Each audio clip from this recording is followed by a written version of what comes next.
مسجد کی عظمت حضرت سیدنا ابو ہریرہ رضی اللہ تعالی عنہ سے روایت ہے، آقا علیہ الصلوۃ والسلام نے ارشاد فرمایا، جو حلال مال سے مسجد بنائے گا اللہ عز و جل اس کے لیے جنت میں موتی اور یاقوت کا گھر بنائے گا۔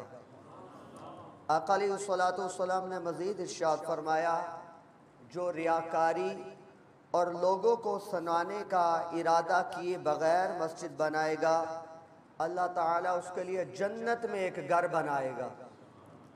آقا دو جہاں پر حبیب علیہ الصلوۃ والسلام نے ارشاد فرمایا، جو مسجد کی طرف چلا یا مسجد سے واپس لوٹا تو اللہ عز و جل ہر آمد و رفت یعنی آنے اور جانے پر اس کے لیے جنت میں ایک مہمان خانہ بنائے گا۔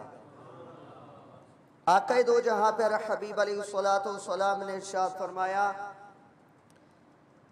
مسجد کی طرف آنا اور جانا اللہ عز و جل کی راہ میں جہاد کی مثل ہے کہ یہ بندہ اللہ تعالیٰ کی راستے میں جہاد کر رہا ہے۔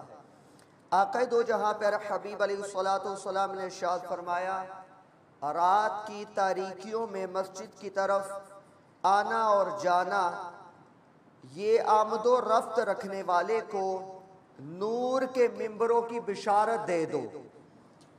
جب لوگ گھبراہٹ میں مبتلا ہوں گے تو یہ لوگ گھبراہٹ سے محفوظ کر دیے جائیں گے۔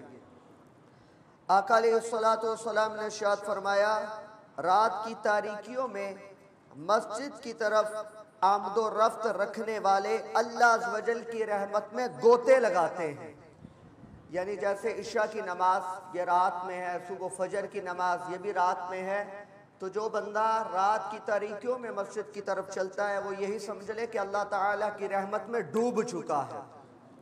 آقا علیہ الصلوۃ والسلام مزید فرماتے ہیں، مسجد ہر پرہیزگار کا گھر ہے اور جس کا گھر مسجد ہو اللہ عز و جل اسے اپنی رحمت، اپنی رضا اور پل صراط سے باحفاظت گزار کر اپنی رضا والے گھر جنت میں داخل فرما دے گا۔ آقا علیہ الصلوۃ والسلام نے ارشاد فرمایا، مشقت کے وقت کامل وضو کرنا، یعنی اگر زیادہ سردی ہے تو ٹھنڈے پانی سے وضو کرنا، یہ مشقت ہے۔ مشقت کے وقت کامل وضو کرنا اور مسجد کی طرف چلنا اور ایک نماز کے بعد دوسری نماز کا انتظار کرنا گناہوں کو اچھی طرح دھو دیتا ہے۔ آقا علیہ الصلوۃ والسلام نے ارشاد فرمایا، جس نے نماز فجر باجماعت ادا کی پھر طلوع آفتاب تک بیٹھ کر اللہ عز و جل کا ذکر کیا پھر 2 رکعتیں ادا کی، اسے ایک کامل حج اور ایک کامل عمرے کا ثواب عطا فرمایا جاتا ہے۔ آخری حدیث مبارکہ پھر کلام کو مکمل کرتے ہیں۔ حضرت سیدنا عبید بن مرزوق رضی اللہ تعالیٰ عنہ سے روایت ہے کہ مدینہ شریف میں ایک عورت مسجد کی صفائی کیا کرتی تھی۔ جب اس کا انتقال ہوا تو آقا علیہ الصلوۃ والسلام کو اس کے بارے میں خبر نہ دی گئی۔ ایک مرتبہ آقا علیہ الصلوۃ والسلام اس کی قبر کے قریب سے گزرے تو دریافت فرمایا، یہ کس کی قبر ہے؟ تو صحابہ کرام علیہ الرضوان نے عرض کیا، ام محجن کی۔ فرمایا، وہی جو مسجد کی صفائی کیا کرتی تھی؟ صحابہ کرام علیہ الرضوان نے عرض کیا، جی ہاں یا رسول اللہ صلی اللہ علیہ وسلم۔ آپ علیہ الصلوۃ والسلام نے لوگوں کو اس کی قبر پر صف بنانے کا حکم ارشاد فرمایا اور اس کی نماز جنازہ ادا فرمائی۔ وہ اس وجہ سے اس کی وضاحت کرتا چلوں کیونکہ سرکار دو جہاں پر حبیب علیہ الصلوۃ والسلام کے سامنے چاہے قبر میں ہو چاہے دور ہو سرکار کے سامنے ہی ہوتا ہے، اس وجہ سے یہ سرکار کی خصوصیت ہے، یہ ہر ایک کے لیے جائز نہیں ہے، یہ سرکار کا اپنا خاصہ ہے۔ تو جب نماز ادا فرمائی پھر اس عورت کو مخاطب کر کے فرمایا، اب یہ بات وضاحت کرنے لگا، پھر اس عورت کو مخاطب کر کے فرمایا، تو نے کون سا کام سب سے افضل پایا؟ صحابہ کرام علیہ الرضوان نے عرض کیا، یا رسول اللہ صلی اللہ علیہ وسلم، کیا یہ عورت سن رہی ہے؟ ارشاد فرمایا تم اس سے زیادہ سننے والے نہیں ہو، یعنی کیا مطلب؟ جیسے تم سنتے ہو ایسے یہ بھی سنتی ہے۔ راوی بیان کرتے ہیں پھر آقا علیہ الصلوۃ والسلام نے فرمایا کہ اس نے میرے سوال کے جواب میں کہا کہ مسجد کی صفائی کو، ایک دوسری روایت میں آتا ہے کہتے ہیں کہ میں نے اسے مسجد کے گرد و غبار صاف کرنے کی وجہ سے میں اسے جنت میں دیکھ رہا ہوں۔ اب یہ روایت اب ابی وقار اس بات کا ہمیں بتا رہی ہے کہ آقا علیہ الصلوۃ والسلام کو قبر کے اندر اس عورت کے بارے میں بھی پتا ہے کہ جو عورت کئی دنوں وصال فرمانے کے بعد قبر کے اندر ہے، سرکار اس سے گفتگو فرما کر یہ بتا رہے ہیں کہ جس کو اللہ تعالی اپنے کرم میں اپنی رحمت میں لپیٹ لیتا ہے وہ قبر میں جانے کے بعد بھی زندہ ہوتا ہے۔ اور دوسری بات، سرکار دو جہاں پیارے حبیب علیہ الصلوۃ والسلام نے فرمایا میں اسے جنت میں دیکھ رہا ہوں۔ کیسا کریم ہے ہمارا آقا کہ قبر میں انہیں دفنایا گیا تو سرکار اسے جنت میں دیکھ رہے ہیں، گویا کہ پوری جنت سرکار کے سامنے پڑی ہوئی ہے۔ تو یہ سرکار دو جہاں پیارے حبیب علیہ الصلوۃ والسلام کی خصوصیت ہے۔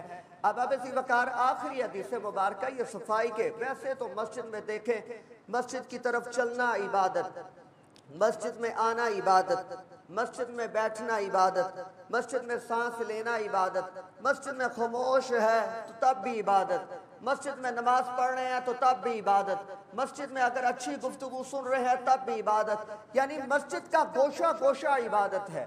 لیکن دوسری جانب یہ اب ابی وقار صفائی کے حوالے سے کتنی خوبصورت آپ نے حدیث مبارکہ سنی، اس پر تھوڑی سی آپ کی توجہ لینا چاہوں گا۔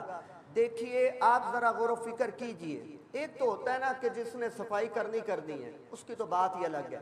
کیا آپ نوجوان ہو چاہے بزرگ، ابھی دونوں کو مخاطب کر رہا ہوں، کبھی آپ نے یہ سوچا کہ میں اس نیت سے مسجد میں جاؤں تاکہ میں بھی تھوڑی مسجد کی صفائی کر سکوں؟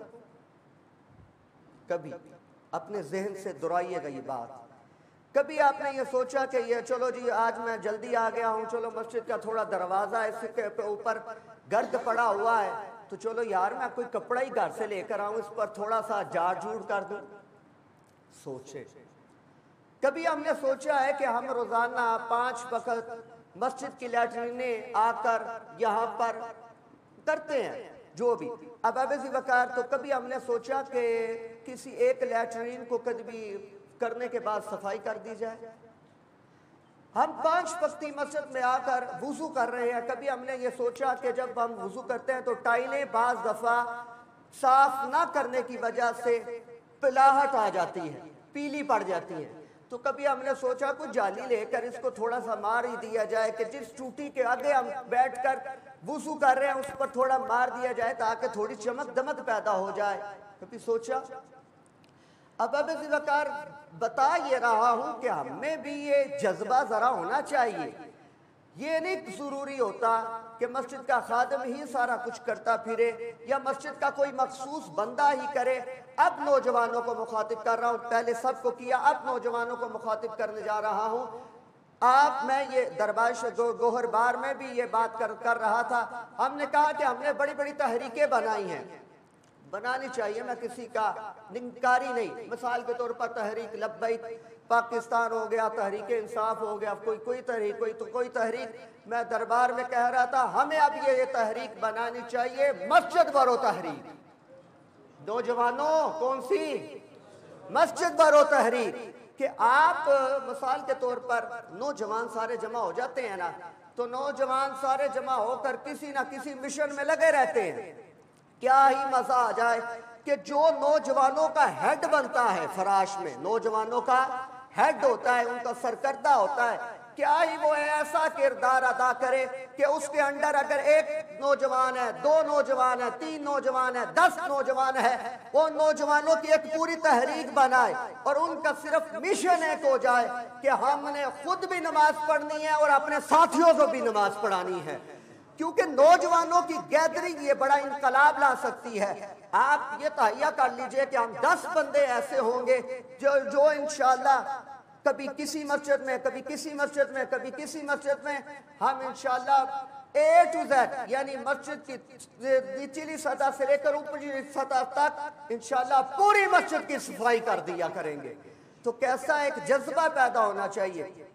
پہلے نوجوانوں کے بارے میں مجھے یہاں پر بتا رہے تھے، جب میں نہیں تھا یہاں پر تو نوجوانوں کی ایک پوری ایک کابینہ تھی جو اس مسجد کا اور مسجدوں کا خیال رکھتی تھی، تو ان کی صفائی ستھرائی خود بخود کرتی تھی۔ آپ کو کہنا نہ پڑے، میں یہ کہہ رہا ہوں، کہنا آپ کے اندر خود جذبہ ہونا چاہیے۔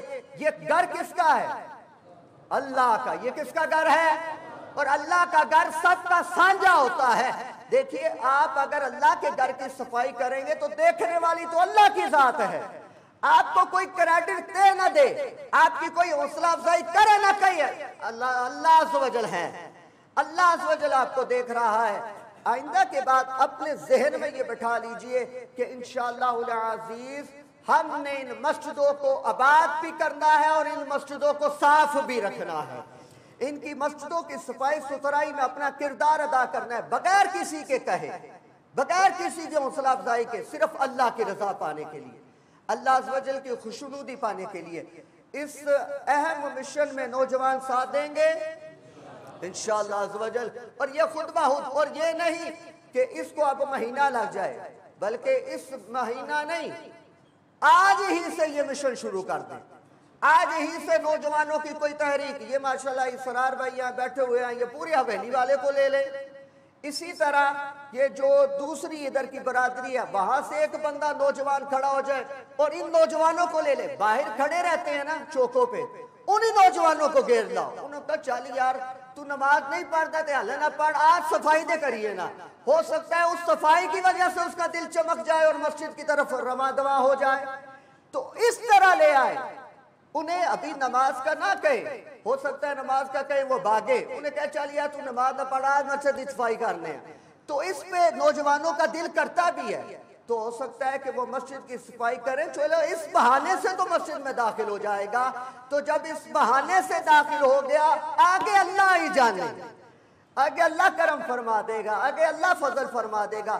وہ ایک بزرگ ہے نا، انہوں نے کیا کیا، ایک شخص کو وضو کروایا، وضو کروانے کے بعد وہ نماز نہیں پڑھتا تھا، وضو کروانے کے بعد مصلی پر کھڑا کر دیا اور اللہ عز و جل کی بارگاہ میں دعا کی، یا باری تعالیٰ میرا کام اتنا تھا کہ میں نے اس کو وضو کروایا، مصلی پر کھڑا کر دیا، اب اس کو 5 وقت کا نمازی بنانا یہ تیرے قبضے قدرت میں ہے۔ کہتے ہیں کہ اس بزرگ نے جب اس کو مصلی پر کھڑا کیا، اللہ تعالیٰ نے اگلا کرم خود کر دیا، وہ 5 وقت کا نمازی بن گیا۔ تو اس وجہ سے کسی بہانے میں تو کوئی مسجد میں آئے نا۔ یہ جو نوجوانوں کو آپ کہتے ہیں کہ یہ بری سوسائٹی میں پڑے ہوئے ہیں، آپ کو پتہ ہے کون کون پڑا ہوا ہے، آپ جانتے ہیں کہ کون پڑا ہوا ہے، آپ جانتے ہیں کہ کون چرسوں پہ لگا ہوا ہے، آپ جانتے ہیں کہ کون شرابوں میں لگا ہوا ہے، آپ جانتے ہیں کہ کون بری سوسائٹی میں لگا ہوا ہے۔ یہ نوجوان مجھ سے بہتر جانتے ہیں کیونکہ یہ معاشرے میں رہ رہے ہیں، گاؤں میں رہ رہے ہیں۔ آپ انہی کو قابو کریں، انہی کو پیار محبت سے لے آئے، آ کر مسجد کی صفائی کریں، یقین جانیے وہ ضرور آئیں گے، وہ ضرور آئیں گے، وہ اس بات سے انکار نہیں کریں گے۔ تو جب وہ آئیں گے تو انشاءاللہ عز و جل ان کی کایا پلٹے گی ایسے پیار محبت سے۔ اور اگر آپ کی وجہ سے کوئی نوجوان اس سوسائٹی میں یعنی مسجد کی طرف آ گیا اور نیکی کی طرف بڑھ گیا تو یقین جانیے گا اس کا آپ کو جتنا اجر ملے گا آپ سوچ بھی نہیں سکتے۔ اللہ تعالیٰ اس کی برکت سے ہو سکتا ہے آپ کے کتنے کام سنور جائے انشاءاللہ العزیز۔ ان چیزوں کی ہم انشاءاللہ مل کر نیت کرتے ہیں۔ یہ نوجوانوں سے خطاب تھا، اللہ عز و جل کی بارگاہ بے کس پناہ میں دعا گو ہیں، اللہ تعالیٰ ان مساجد کو تا قیامت شاد و آباد فرمائے، ان کے شاد و آباد کرنے والوں کو شاد و آباد فرمائے۔ اور رمضان المبارک کی یہ جو آخری گھڑیاں چل رہی ہیں، اس کا صدقہ اللہ تعالیٰ ہم نے جو آج خوبصورت نیتیں کی، اس پر سب سے پہلے مجھے، اس کے بعد ہم سب کو عمل کی توفیق عطا فرمائے۔